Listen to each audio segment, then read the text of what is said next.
अनुप्रिया, चिंता के कौनो बात नहीं खे। श्रीकांत हमरा के बतावत रहनी कि ओकरा के खाली 2 ही टाका लगल बा। हम कह रहनी हाँ तो चिंता मत करा, हम ओकरा से मिलब, बात करब, फिर तोहरा के फोन करके बता दे, ठीक बा? ये अनुप्रिया भी ना। Ma'am Pindali, ma'am. हाँ पिंडाली ना। ईमेल के अलग पासवर्ड, नेट बैंकिंग के अलग पासवर्ड, पासवर्ड छुपा के रखे वाला ऐप के भी अलग पासवर्ड।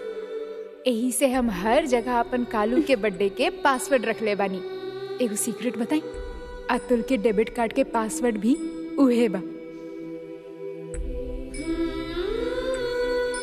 सुपर से भी ऊपर। सुना, एक दिन ना हमनी दोनों मिलकर पापा के सारा पैसा उड़ा दे, देखिए। मैडम। हाँ? वो व्हील चेयर पर जो चोरी के केस में लड़का आयल रहे, आप ओकरा के जाने नहीं ना? ओकरा के MRI खातिर लेके जाए के बा। आप एक कंसल्ट फॉर्म पे साइन कर दी। यहाँ करे के बा साइन। ये ली पेन।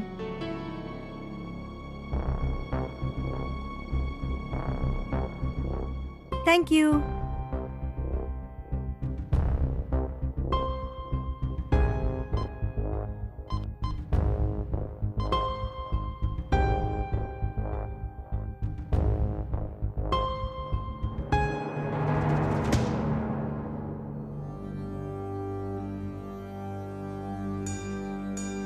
आपके हॉस्पिटल में अथर्व बापट एडमिट है ना?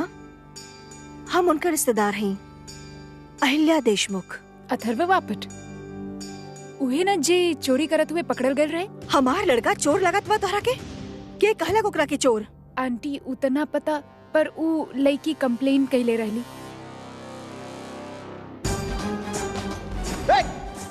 सॉरी झूठ बोले के पड़ल। पापा के कोनो भी तरह छुड़ावे के ही पड़ी जेल से। शालिनी के पापा लॉयर बाड़े, उनसे एक बार बात करके देखा तानी। पापा के जेल से छुड़ा के ही रहा। परमेश्वरा, बड़ी बदतमीज लड़की बाड़ू तू। हम तो तोहरा के तभी जान गई रही जब तू शराब की खातिर हमरा के फसेले रहलू। हमार अथर्वा के चोर कहे के हिम्मत कैसे कहलू तू?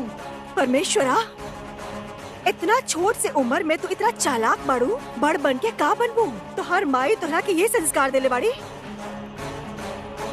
ओ मैडम, काहे डांटतिया ये बेचारी के? अरे आप जाने नहीं, एकर माई आज ही ऑफ हो गई। बाप रे, परमेश्वरा, मतलब तो हर माई सच में बीमार रहल?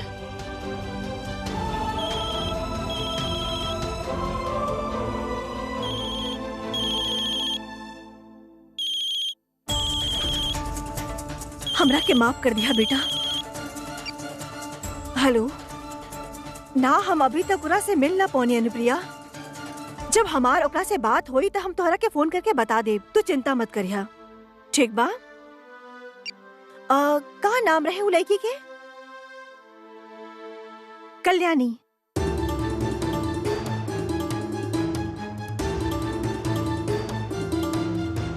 कल्याणी,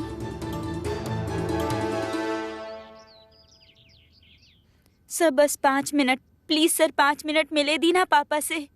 5 मिनट से ज्यादा ना ले, पक्का, मदर प्रॉमिस। तुहार माँ चल गईली, अब त माँ के कसम मत खा। और जब तक कोर्ट के फैसला नहीं आवत, तू अपन पापा से ना मिल सकेलू। और कायदा के आगे सर पटक के कौनो फायदा नहीं है। अच्छा, अगर कायदे के इतना ही फिक्र होत ना आपके, तो अब तक अनुप्रिया के अरेस्ट कर चुकल होती यहाँ। माधुरी के खून कैले बाड़ी ऊ। बोली काहे न पकड़नी अब तक? आप ओकरा के बताई हमरा के। पकड़ल जाए, अनुप्रिया के पकड़ल जाए। बतावा कैसन दिखेले अनुप्रिया? फोटो बात तारा लगे? उम्र कितना बा ओकर? हाइट कितना रहल ओकर? थोड़ा लगे कोनो सबूत बा? तू देखले बाड़ू ओके खून करत समय? देखले बाड़ू? ना सर।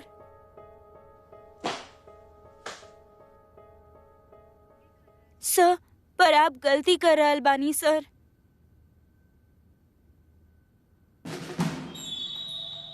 सर सर हम जाना तानी अनुप्रिया के खूनी होके के कोनो सबूत नहीं के हमरा पास, लेकिन हमार पापा निर्दोष पड़े ई बात के गवाही जरूर दे सकेनी हम सर। प्लीज भरोसा करी ना हमरा पर सर। सुनी ना सर प्लीज, हम सच कहतानी उ दोनों के बीच में बहुत प्यार रहे। बहुत प्यार रहल दोनों में। ई देखा, देख ला,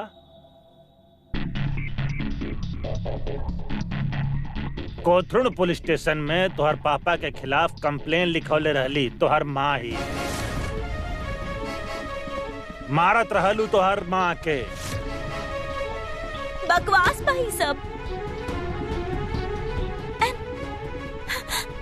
And how dare you, huh? का कर रहल बड़ू? पैसा देले बाड़ी ना अनुप्रिया तरह के ये सब झूठ बोले के, है ना? अरे पैसा ले ले बाड़े ना? छोड़ो। कितना पैसा चाहिए तरह के? बतावा हमरा के। हमरा पास ना हमारे पापा की डेबिट कार्ड बा, जितना पैसा चाहिए अभी लाके दे सकेनी। अभी के अभी के बाहर निकाला, आज के बाद पुलिस स्टेशन में देखिया मत। अरे लेके जाइए चलो ना। अरे तेहार बाप के पुलिस स्टेशन नहीं खे। चला। अरे कल्याणी, पापा, कल्याणी, पापा, कल्याणी, पापा, पापा अनुप्रिया ना ये सब के रिश्वत देले बाड़ी। अनुप्रिया से सब मिलल बाड़े ये लोग। पापा ये लोग सब मिलल बाड़े। पापा हम आपकी कैसे छुड़ाई यहाँ से? कल्याणी हमरा कुछ ना होगी, बस 2-4 दिन के बाद बा। कल्याणी द स्ट्रॉन्ग गर्ल है ना, तू डरिए मत। चला। अरे अरे अरे मैडम प्लीज, एक हाथ के जोर से मत पकड़ी। टैटू बनवाले भी आज ही। और बेटा तू चिंता मत करिए, सब ठीक हो जाए। हाँ? और एक मिनट, ये फोन अपना पास रखा। हाँ? कोनो बात की जरूरत पड़ी ना तो प्रकाश अंकल के फोन कर लिया, ठीक बा? ये अनुप्रिया के बाड़ी अब जाने नहीं ओकरा के। हम कल रहने तो से इनसे मिल ना सकेलू। एक के पहले बाहर करा, बाहर चल। अरे चला अभी तू। इनके इंट्रोगेशन रूम में ले चला। ले आओ। अरे तू बाहर चला।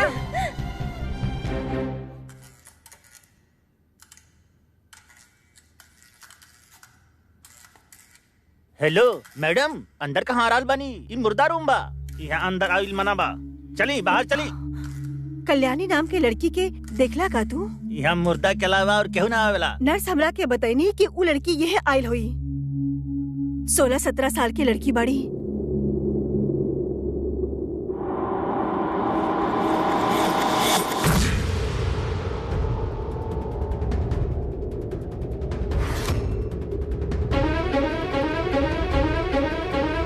माधुरी,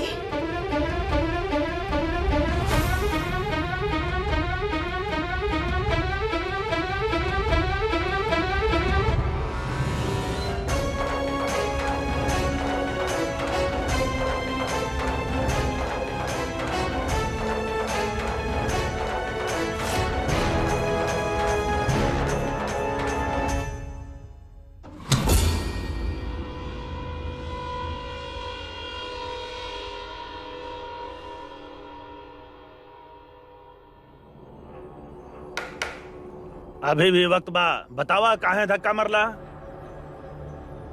का रे, तोर बीबी के केहू के संगे लफड़ा रहल का? ना सर, ऐसा कुछ ना रहे। और हम कुछ नहीं कैले। 10 बार बोल चुकल बानी हम आपके। तो 11वीं बार पूछत बानी, बता अपना बीबी के काहे मरले। ये देख, सब सबूत तोरा खिलाफ बा। तोर बीबी तोरा खिलाफ मार पीट के रिपोर्ट लिखौले रहल। एगो बात बता, वो बेचारी इतना ऊंचाई से गिर के मर गई और तोहके एगो खरोच तक ना आइल। देखिए सर, न हम कबो माधुरी पे हाथ उठौले बानी, न ही ओकरा धक्का देनी है। अच्छा ठीक बा, ठीक बा। ई बतावा, ई अनुप्रिया के का चक्कर बा? हाँ? के बियाई अनुप्रिया?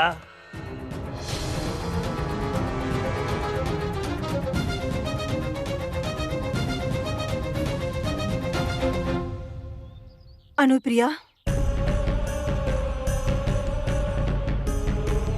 माधुरी की निधन हो गई। आपन बेबी के खून करे से पहले आपन बेटी के बारे में तो सोचता। अरे तू तो चल जी बात जेल, लेकिन उस 17 साल के लड़की अकेले कैसे गुजारा करी? तू जौन भी बाड़ू, जहाँ भी बाड़ू, हम तरह के ढूंढ निकाला बनू प्रिया।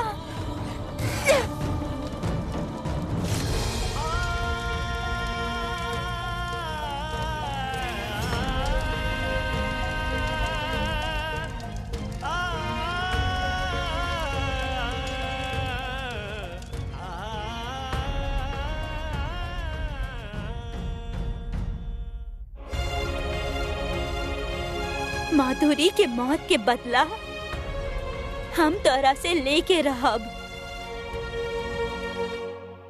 सर बस एक कॉल कर सका था नहीं, प्लीज। केकरा? वकील के?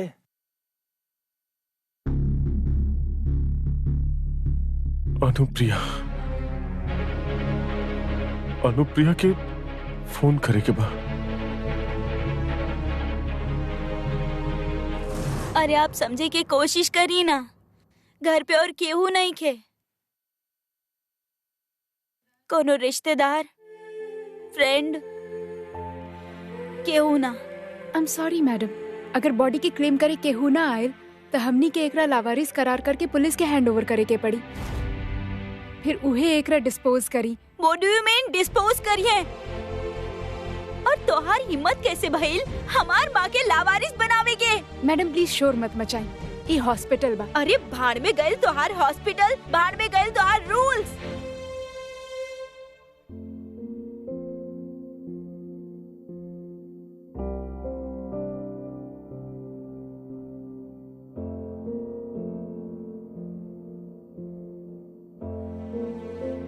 आज एनिवर्सरी खातिर पापा की बहुत सारा विशेष आयल हुई है, उनमें से केहू के ट्राई करत आनी।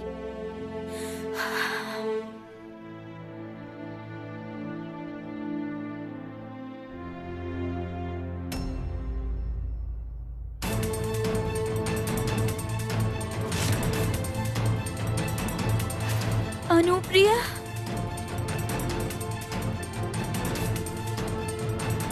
माधुरी पापा के अनुप्रिया के बारे में का मैसेज कैले होगी?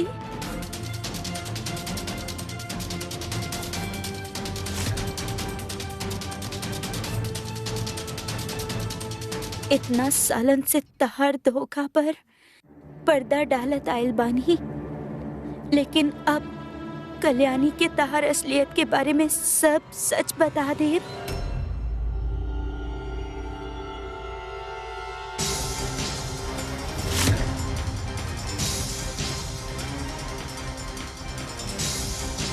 ऐसन काबा अनुप्रिया में जे हम तरह ना दे सकेनी। हम जानत आनी तू कोलकाता में ना अनुप्रिया से मिले गए रहला।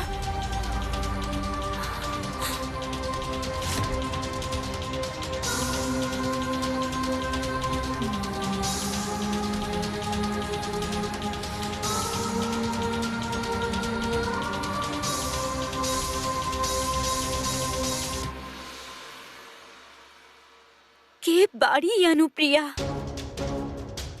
आज तक हमें का नाम कहीं पर सुननी का है ना।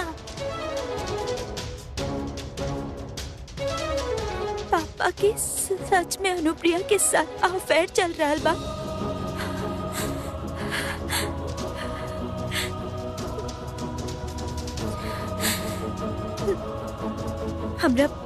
हमरा पापा से बारे में बात करे की होई। What boy? जी मैडम। कल तक अगर कल्याणी देशमुख के परिवार वाला ना आवेले तो फर्नांडिस सर के बोल दी है, पुलिस वाला कल सुबह 7 बजे फोंडा शमशान में बॉडी के जला दी है। जी मैडम। पापा से मिले से पहले कुछ करके हमरा माँ के बॉडी के ले जाए के ही हुई। हम माधुरी के एगो लावारिस लाश बन के ना जाए दे सकेनी।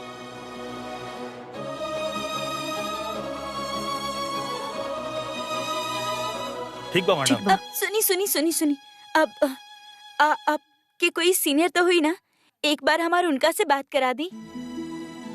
वैसे हमारा 18 साल पूरा हुए में कुछ ही महीना बचल बा। आई एम सॉरी, इतना लेट हमनी अपन सीनियर के कॉल ना कर सकेनी।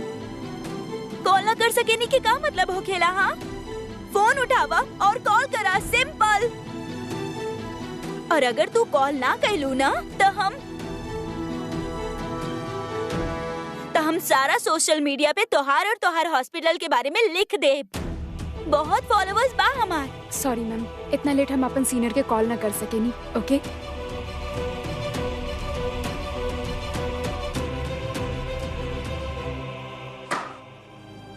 चार्जर ले सकेनी कि वो अलाउड नहीं खे?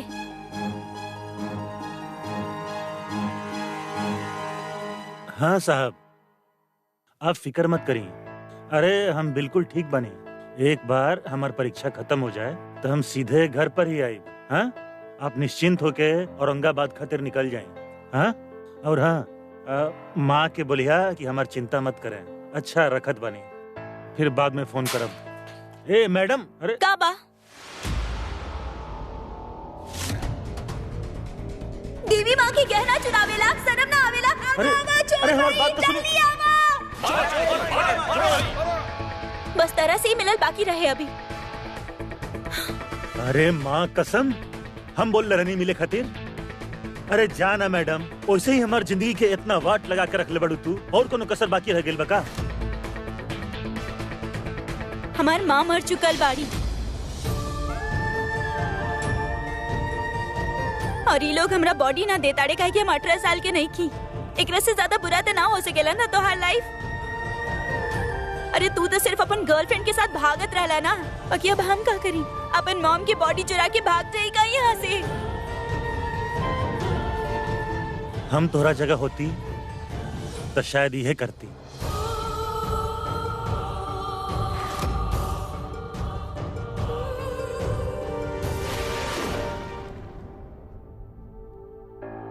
मैप के हिसाब से मॉर्ग रूम पैथोलॉजी रूम के बाजू में बा।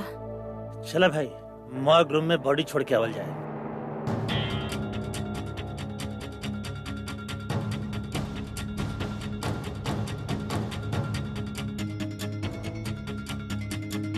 अब एगो यह तरीका बा मॉम तक पहुँचे के।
कहाँ लेके जा रहा बड़ुआ के? छोड़ा के लड़की।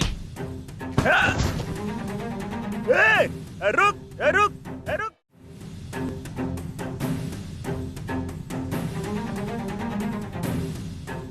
कहाँ चल रहा बड़ा? क्या कर रहा बड़ू? अरे अरे नहीं की डेड बॉडी के लेके भाग डाल दिया। बॉडी लेके भाग रहा है।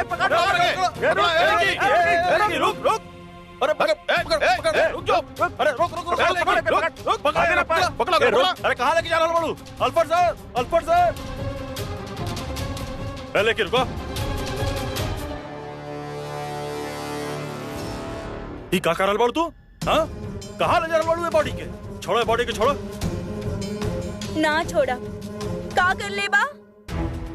हाथ उठेबा हमरा ऊपर? एगो लड़की पर हाथ उठावे के अंजाम का हो सकेला? पता भी बात है के? हटा सामने से। पकड़ा। क्यों आइल ना पास तो मार डालब हम सच में। पकड़ा वहां से पकड़ा। पकड़ा।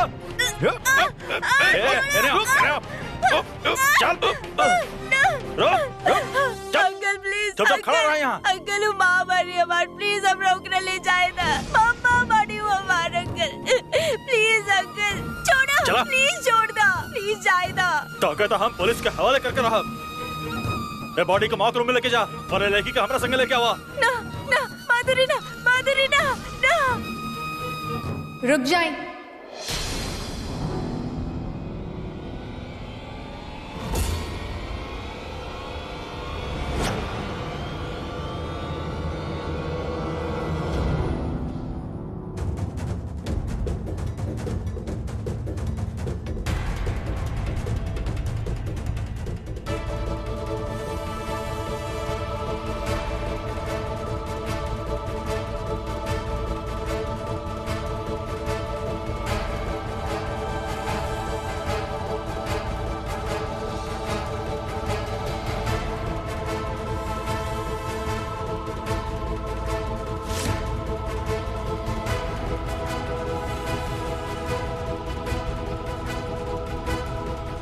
हमके अतुल देशमुख भेजले बानी।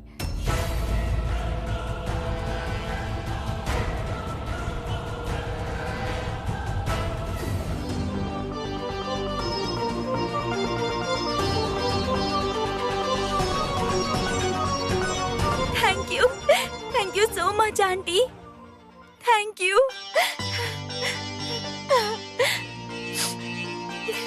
आप ना जाने नहीं आप हमरा पे कितना बड़ा उपकार कले बानी। जब सब साथ देवे से मना कर देलस तब आप एगो एंजल बन के नहीं हमरा खातिर। Thank you so much, thank you.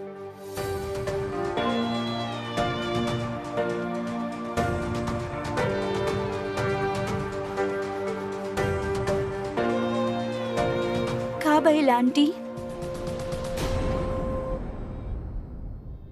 तहार आँख बिल्कुल तहार माँ जैसन ही बा। उहे बड़ा बड़ा पलक, उहे चंचलता। तू भी तहार माँ जैसन ही बहुत सुंदर बाड़ू। ना हमार माधुरी के सामने तो हम कुछ नहीं की, वो सबसे ब्यूटीफुल रहली।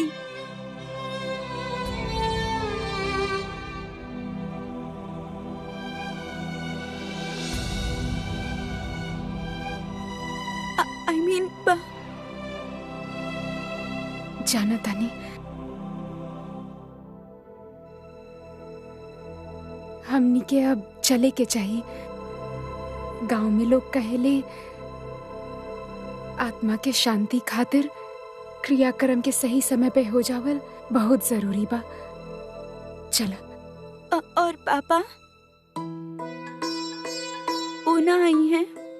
हम पुलिस से बात कर ले बानी, उनके सीधा शमशान लेके आई।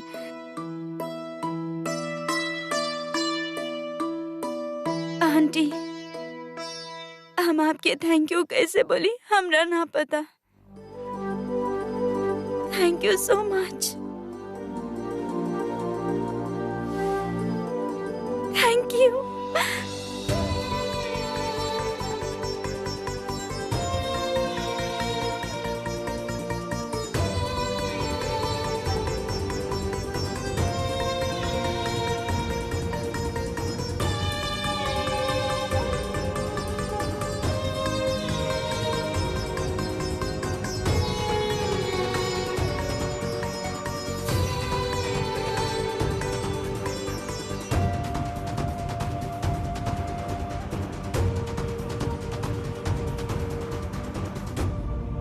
आपके यहाँ साइन करे के बा।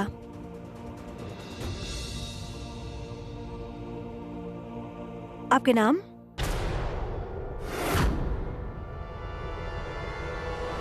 अनुप्रिया।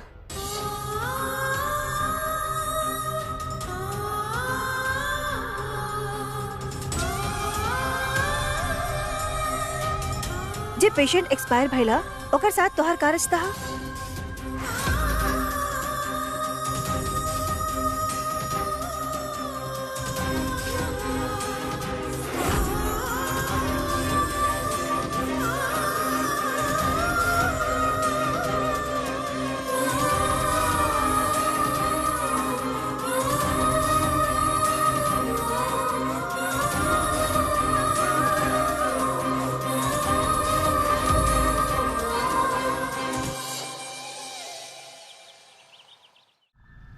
कल्याणी, पापा, अब ठीक बानी ना?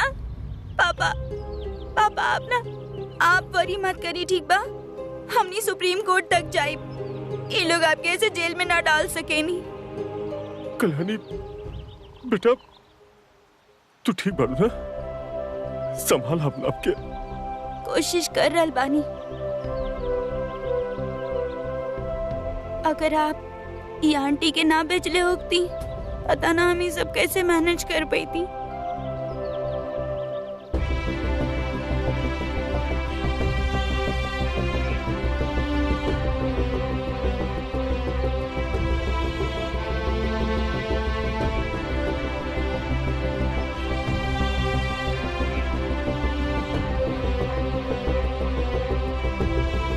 अनुप्रिया,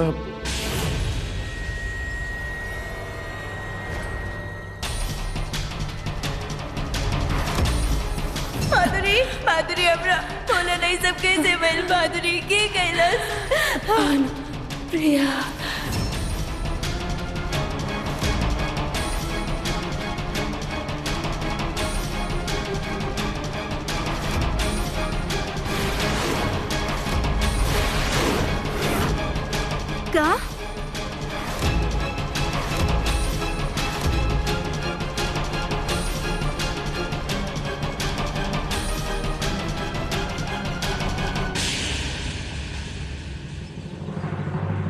का कहनी आप?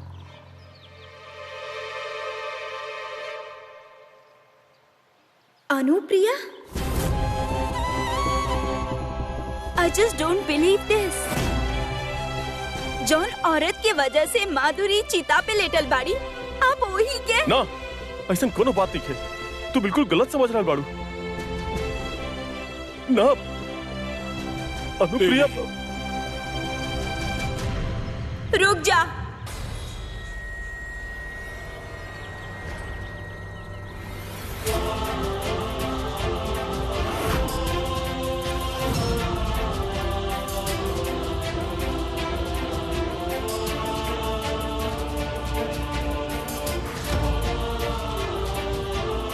तोहार छुए से ही मटका पर दाग लग गई, मैला हो गई ली।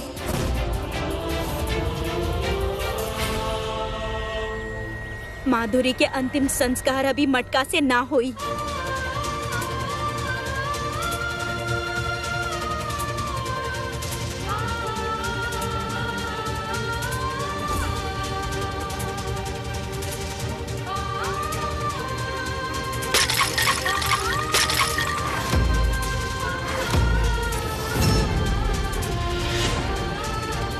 कल्याणी, तू कैसे बात कर रहा बाड़ू?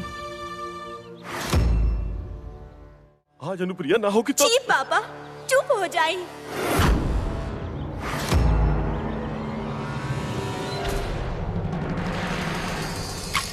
कल्याणी, कल्याणी, इनका देखा ताड़ू? हाँ, हमार माँ रही। तो हर वजह से माधुरी की जान गई बा। तो हर वजह से पापा माधुरी से जुदा हो गए ले। बोलो, काहे कहलू?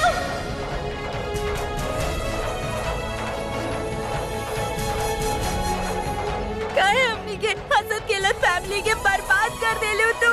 काहे चलो हमार पापा के? क्या है?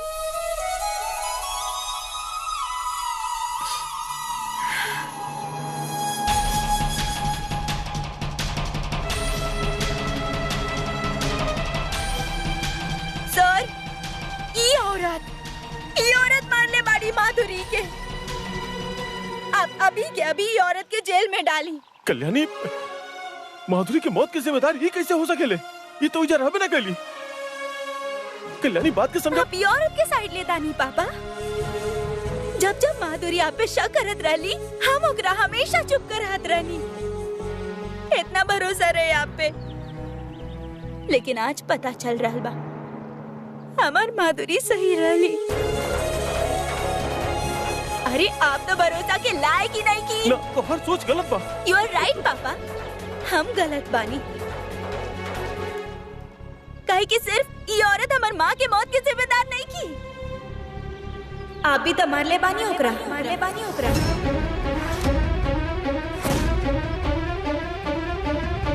कल्याणी, हम आपके फोन पे माधुरी के मैसेजेस पढ़ लेनी। एक बार ना, बार बार दिल तोड़ने बानी आप होकर। देख देख देख, माधुरी के मौत के जिम्मेदार आप भी बानी। कल्याणी, हमारी बात सुना। हम सब समझाए तोरा अच्छा तरह से। बस हमरा 2 मिनट दे।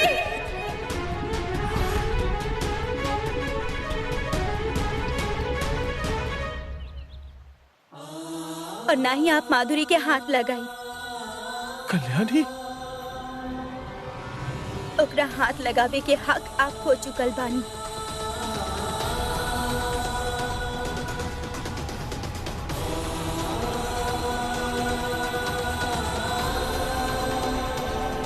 अरे बेटी, का कर रहल बाड़ू? अंतिम क्रिया के स्थल पर एक तरह से हिंसा करे से तोहरा माँ के आत्मा के बहुत दुख पहुँची। ना काका, एकर तकलीफ तो आज खत्म हुई। इस शरीर के साथ ये आदमी के दियल धोखा, ये औरत के दियल दर्द सब जल के राख हुई।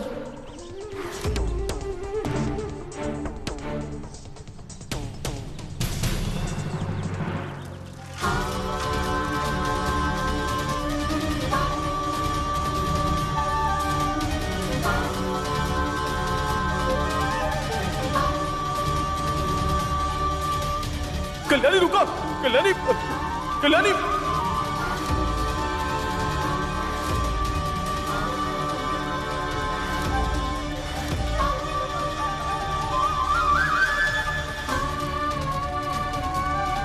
अनुप्रिया, पीछे हटा, पीछे हटा।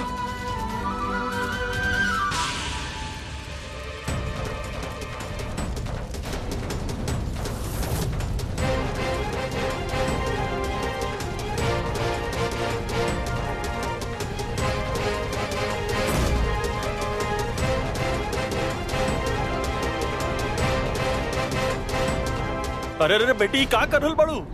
माथा के तरफ से अग्नि सिर्फ पुरुष लोग के दिहल जाला। आज से हमरा खातिर माँ भी है और बाप भी है। तब का फर्क पड़ेला? अग्नि सर के तरफ से दी या फिर पैर के तरफ से? तदेव मृत्युं सुविदं तदेव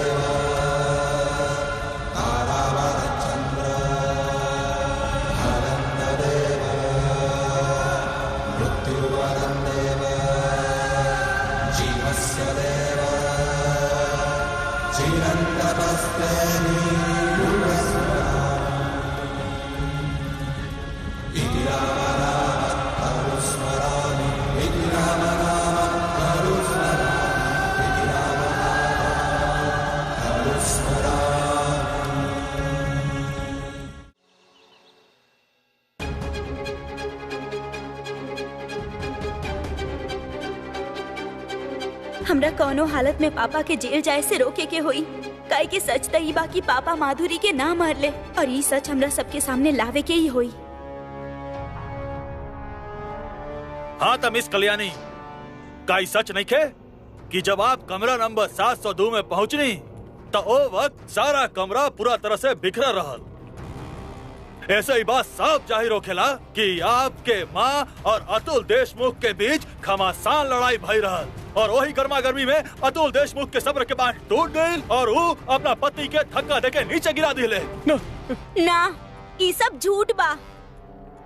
मिलोड, मिसेस देशमुख के शरीर पर ठीक वैसने घाव पावल गईल बा जैसन कि डोमेस्टिक वायलेंस के कोनो विक्टिम पर पावल जाला और फॉरेंसिक रिपोर्ट से ये बात प्रूफ होखेला कि मिस्टर देशमुख अपना पत्नी के बहुत मरले और पिटले और जब मिस माधुरी उनका ऊपर आवाज उठौली तो वो उनके भी धक्का दे दिले। ना सर, ये सच नहीं खे। माधुरी के शरीर पर जौन चोट के निशान रहे हुए यही से रहे कि वो इतना ऊंचाई से गिरल रहली। हमार पापा माधुरी पे हाथ ना उठा सके नहीं। सर, माधुरी के बिना वजह शक करे की आदत रहे।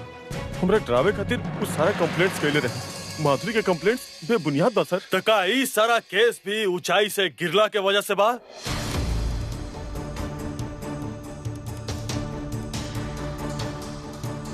गाली दिहल, मार पीट कईल, रात रात भर कमरा में बंद कईल।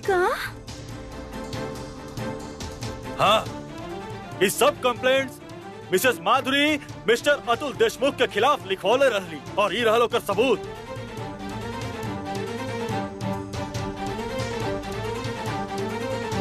माधुरी देशमुख के इंसाफ दिलावल ए अदालत के जिम्मेदारी बा। हम कोर्ट से दरख्वास्त करब कि अतुल देशमुख के कड़ा से कड़ा सजा दिहल जाए। आपके इंस्पेक्टर फर्नांडिस एकरा बारे में बतौले रहले कि ना? वही से काहे की अनुप्रिया ई सबके पैसा खिले ले रही, सबके रिश्वत दे ले रही। आपके पास ये बात के कोनो सबूत बा कि इंस्पेक्टर फर्नांडिस से बात खातिर रिश्वत ले रहे, पैसा खैले रहे? जवाब दे। ना, कोनो सबूत नहीं के हमरा पास।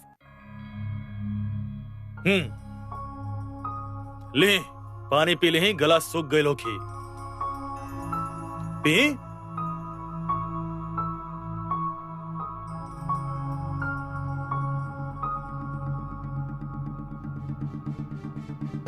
का आप जानत बानी कल्याणी देशमुख कि आपके पिता आपके माँ के धोखा देते रहे?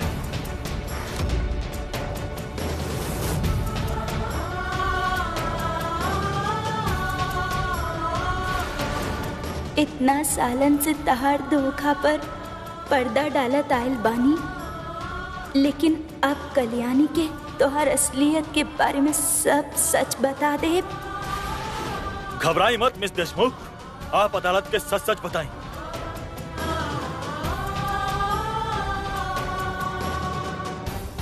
का आप ये बात जानत रहनी?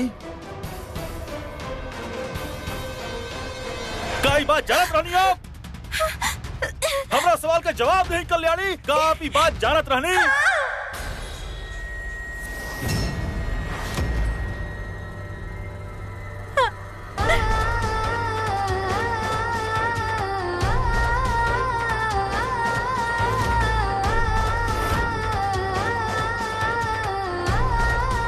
ये बात हमरा कले पता चला जब हम पापा के मोबाइल फोन में माधुरी के मैसेजेस पढ़नी।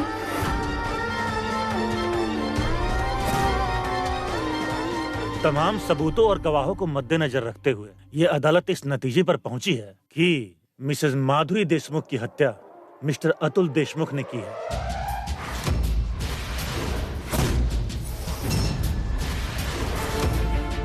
ये अदालत इन्हें उम्र कैद की सजा सुनाती है। ना सर, ना सर, हमार विश्वास करी, हम अपन पत्नी के नहीं मरले, हम ओकरा से बहुत प्यार करत रहनी, हम ओकरा काहे मारब सर? सर सर अगर हम जेल चल जाए तो हमार बच्ची का करी सर?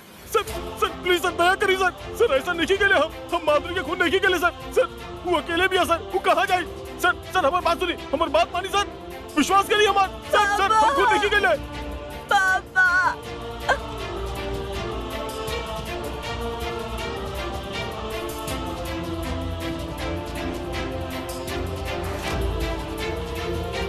पापा, हम सुबह जॉन कुछ कर ले रही, गुस्सा में कर ले रही। I'm really sorry। पापा पापा पापा रुकी ना।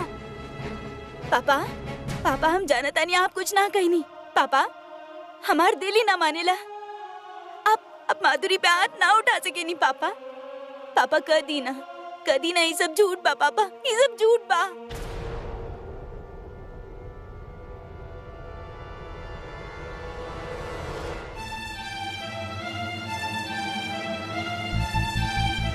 आप ये औरत के कैसे जाने नहीं? का रिश्ता बा आपके एकरा साथ?